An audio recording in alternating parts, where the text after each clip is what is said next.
Ladies and gentlemen, welcome to a special Azeroth Daily for the 21st of May 2011. This is to replace the one that did not air yesterday, since my researcher was sick and unable to get the research to me in time. My name is TotalBiscuit, bringing you your daily dose of WoW news and comment. In the headlines today, the first batch of BlizzCon tickets has gone on sale and, of course, sold out. No real big surprise there. Bear in mind there will be a second chance to get hold of Bloodstock tickets by queuing up on the 28th of May at 1900 Central European Summer Time, and I'm sure you can figure out the rest from there. I believe I gave dates in a previous Azeroth Daily, so it shouldn't be too hard to find out. Needless to say, these tickets will sell out incredibly rapidly, as always. MMO Champion has managed to data mine some more models, including a high-definition version of the Raven Fire God mount, which is, I believe, a reskin of the Raven Lord by the looks of it, only on fire, which makes it significantly less comfortable to ride. There's also a shot of Nosdormu in his human form, which is kind of neat, and you can also spot Nosdormu in the Elemental Bonds questline that I happen to have up on my channel. Speaking of which, the Elemental Bonds questline is in patch 4.2's PTR right now, and I've completed the entire thing for you to watch if you so desire. Bear in mind that this contains major lore spoilers, a lot of voice acting, and once it's complete, plenty of cutscenes as well. It does reward you at the end with an item level 365 epic cloak of your choice, and you can watch the entire thing edited for brevity, even though after editing it takes 30 minutes to actually get through. On my channel, click the link in the description below this video, or the annotation that's on the screen right there to go straight to it. And with that, it's time for your Daily Blues. Vile Spirit posts this on the subject of the Dungeon Journal, claiming it is in fact the end of raiding as we know it, claiming that several more melodramatic top 10 EU guilds have already expressed their opinion on this being the cataclysmic end to raiding in World of Warcraft, and all sorts of other things. The post has been downvoted to oblivion, I believe, because of this line: "As someone who's been raiding at a higher level than most of you can ever hope to achieve." Derp. Could there even be any more herp in that particular post? Who knows? But I am not about to find out, regardless of the scientific cause of it all. Now, Nethera comes up with a very large response to this and says, "We've simply said, here are the tools to be successful, go forth and conquer." Needless to say, goes on to point out very accurately that there are tons of outside sources of information for this kind of thing, and we thought that it was best to put some of it in-game. I still don't have a problem with the Dungeon Journal. I'm sorry, I don't. I don't find it to be a bad thing. It does provide useful information about abilities as well as phases and things like that, which is cool. To be honest, from what I've experienced, particularly with, say, Alice Raza and things like that, the information you get there saves you maybe 1 to 2 wipes of learning abilities, and that's about it. You can read it, and you'll still not know exactly how to do the fight. You'll just know what the abilities are, which you would have discovered in about 20 minutes anyway. So I'm not all that impressed by the arguments against the Dungeon Journal system at this point in time. I'm more interested in seeing just how quickly the majority of people actually beat the Firelands content, and whether or not that's one, because the Firelands content is too easy. I would love to make a judgment on that, but the PTR is so unstable it's impossible to do so. Or whether or not it's because people have access to this Dungeon Journal information.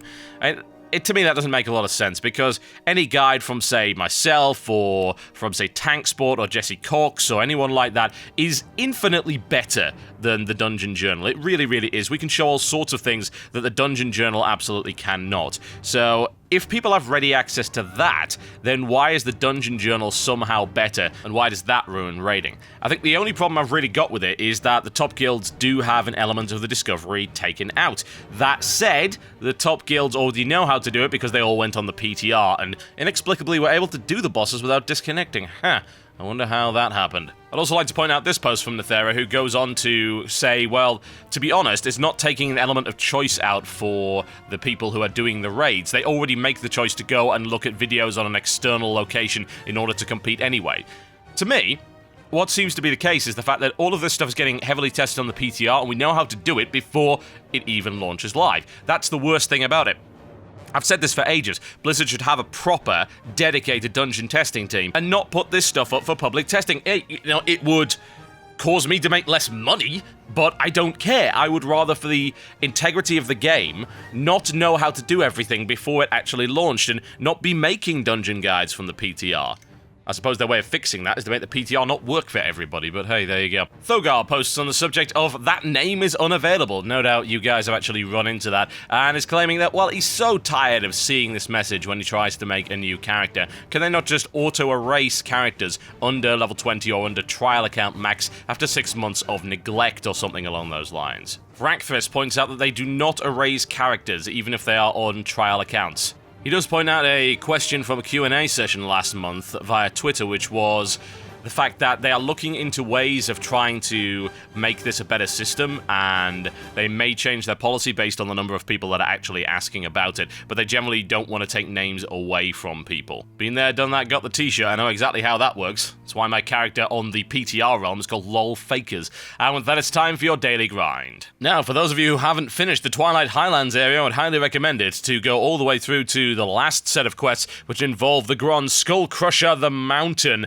as well as plenty of excellent cutscenes involving Cho'Gall. You are lured up there by discovering the location of the Hammer of Twilight. It is in fact a trap, and clicking on it will initiate a series of cutscenes and then a giant fight with Skull Crusher the Mountain, who originally tosses you off the mountain, and you have to get back up there as quickly as possible. Unfortunately for him, Garona Half-Orcan is also there, which makes things a little bit tricky for him, and a variety of unpleasant things end up happening to our groggy little friend.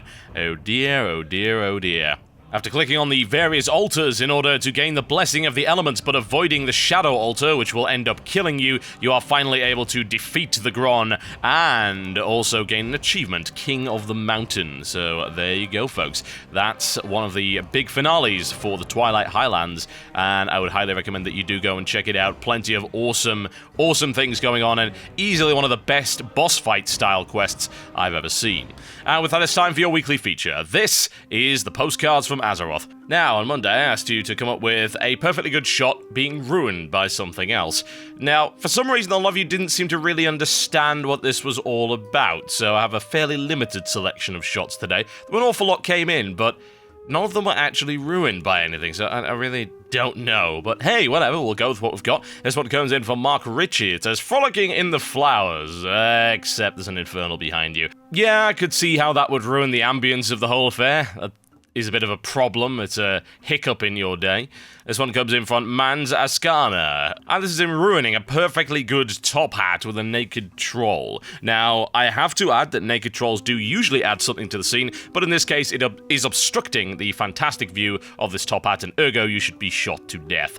This one comes in from Leia Wyatt. It says, this was way back on my last guild's 4th birthday. We did it for the Alliance. We were showing off our mounts until one of them decided not to do that. Yeah, there you go, folks. That's what you get for being generic. It's your guild's fault. Wa-di-da, we have armored bears with goggles, which do nothing. Well, there you go. I'm sorry, the Proto-Drake is significantly more impressive, so it's a shame that all of those bears are ruining this perfectly good shot of the Proto-Drake. This one comes in from Christians Kuzmovs. What's the best way to ruin a friendly photo of a cute flower? Place a frickin' totem. No, you don't seem to be getting this right. What's the best way to ruin anybody's day? Spawn that damn flower. And look at that, there's dead bodies next to it. It's brutal. What can I say? Looks like this thing's annihilated the entirety of Stormwind. Actually, I'm not all that upset about that somehow. This one comes in from Artyom Topchian. Well, this always ruins it, an attempt to get a good screenshot. Yeah, that's my PTR experience in a nutshell. Only the loading screen and the actual menu animation doesn't even work on the PTR at the minute. It's pretty bad. This one comes in from Nico Gonzalez and explains, this is when the guild I was applying to downed the heroic Valiona and Thoralion encounter. We decided to take a screenshot together. They threw down their guild banners. I threw down my old guild's banner to ruin the shot. Later on, they got revenge by misdirecting trash to me. My skills could not stop the oncoming horde. Well, to be fair, yes, you did completely ruin that. Congratulations. And the winner, ladies and gentlemen, for today's Postcards from Azeroth contest, it has to be Adam Hale, and says, the unexpected isn't always a bad thing. Yeah, exactly. That's terrible. Why is that gnome there ruining that perfectly good shot of the giant worgen? That's a fantastic shot. I love it. It's great stuff. So there you go. You win the 60-day time card. Just drop me a line via the email box, and I'll get that all sorted out for you. And with that, it's time for the mailbox. This one comes in from Richard G that says, "Greetings, TotalBiscuit. Gold is easy to come by in Cataclysm, whether it be from gathering, crafting, dailies, or questing. In 4.0.1, the gold cap was raised to 1 copper under 1 million gold. Do you think a new level of coin is needed? Platinum is the most common next step that I've seen in games. The only problem is how they want to convert it. I could see them doing 10,000 gold to 1 platinum, or perhaps just 1,000 to 1 platinum. I don't think this would hurt the economy in any way or inflate prices. It would just condense a huge amount of gold into a smaller format. I just wanted to know your thoughts." Well, yeah, of course they should. Why wouldn't they? Yeah, it's getting silly to see things like, oh, this is 35,000 gold. Well, the way Platinum works, as far as I remember, I mean, I never played EverQuest, which I think was one of the first MMOs to actually do the whole Platinum thing. But as far as I understand it, you could have 100 gold be 1 Platinum, and even then that's going to cut it down quite nicely, you know, cut a couple of zeros off the end of that. There's nothing wrong with it. I don't see the necessity of having, say, 1,000 gold be a platinum, or certainly 10,000 gold. I mean, that's absurd. It's like, oh, well, this thing costs 2.5 platinum. That's kind of dumb. Now, I'm not a fan of that, but 100? Yeah, absolutely. I don't see any reason not to do that, although what I do see is a serious need to deal with the massive amount of mudflation that we're getting. Mudflation being a term for the fact that the economy is set up in such a way that it doesn't properly sink the amount of money that people get, so they end up getting more and more and more money, so as a result money is worth less and less, etc, etc. You get the idea. I certainly think they need to do something about that. As to what, I couldn't tell you. That is not something that I'm qualified to talk about. Hell, hire an economist, just like the guys over at Eve did. They seem to have got things right. This one comes in from an anonymous viewer who says, "Hey TB, I was never really serious about WoW until recently. I enjoyed the social aspect of the game and had no intention of getting to endgame. Lately, however, I've power leveled up to level 80 and I enjoy doing heroic dungeons. I would like to get into the raiding scene, but I would like to do some Wrath of the Lich King raids before Cataclysm. The problem is that nobody does Lich King raids anymore. Spending an hour in Stormwind, I couldn't find 9 other people to do a raid with. I offered achievement runs, gold, etc. There has to be some people without Cataclysm that are capped at 80, hasn't there? I guess what I'm asking is old raid content dead? I feel that I'm missing out a lot on content just because I'm behind on reaching level 80. I even spent a bunch of money on level 80 Cataclysm gear to get my gear score up. Even above 5,000, nobody will raid with me."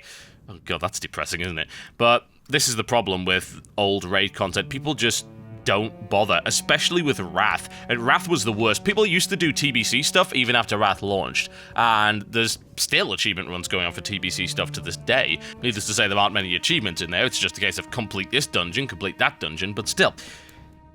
The thing about TBC raiding was that TBC raiding was multiple dungeons per tier, and Wrath was, for the most part, single dungeons per tier. And as a result of that, people did the content so much that they had no interest in ever setting eyes on it again. So, you don't really have a lot of people wanting to go back to Wrath. I mean, why would you want to? The raid content, for the most part, wasn't very good. It was probably the worst raid content we've ever actually had. You know, you had 2 tiers that were worthless, that being 7 and 9. 8 and 10 were nice, but there was only a single dungeon on each. And no, I do not count Halion, who was, of course, just a single boss encounter. I would have expected to see something larger, like, say, SSC and TK were 6 and 4. So, people got less sick of each of those dungeons individually, even though those dungeons put together had less bosses than Ulduar. That's the thing, if you see the same place every raid for 6 months, you get really bored of it. And that's why multiple dungeons per tier works much better with a smaller dungeon format. Right, well in this case, yes, the old content is pretty much dead. There are various suggestions for allowing people to go back in there and having a reason for them to go back in there, but in terms of Wrath stuff, most people won't do it. I think we've maybe run 1 or 2 dungeon runs for it in our guild, and that's only from people who are interested, and we could barely get 10 people together for it either. So I think that Blizzard does need to look into ways of making raiding more relevant for people that are leveling up. I've suggested things like this in the past, making raiding one of the optimal leveling paths, for instance. So I was like, oh, I don't want to do some questing here. Why don't I just go and raid? And then just maybe knock a lot of the raids down to 10 man, say, knock all the TBC stuff down to 10 man, tune it for 10 men at a specific level range, and then work from there. That would be nice. I feel that that would perhaps revive old raiding just a little bit, and at least give it a purpose, give people a choice. I mean, people now have the chance to level up using archaeology or through PvP. I don't see why they couldn't also get levels via raiding. That seems like a reasonable plan to me, but Blizzard is showing no signs of doing that. So for the time being, yes, unfortunately, it is very much much dead. Okay, folks, that is me done for the week. Should have been on Friday, but once again, researcher was sick, so he was unable to get my research package to me, so I didn't have the time to put it together myself. Apologies for that. But there you go. That is rounding off the week. I hope the rest of you have a fantastic weekend, and I will hopefully see you on Monday with yet more Azeroth Daily content. If you're looking for more WoW stuff, you can check out Nalis Raza, Wipeathon 3000 on my channel, as well as the full run of the Elemental Bonds questline, which contains major lore spoilers. Go and do those. The links to that are in the description below this video and are also on the screen right now for you to click on. Wonderful things, wonderful things. My name is TotalBiscuit, and I will see you next time.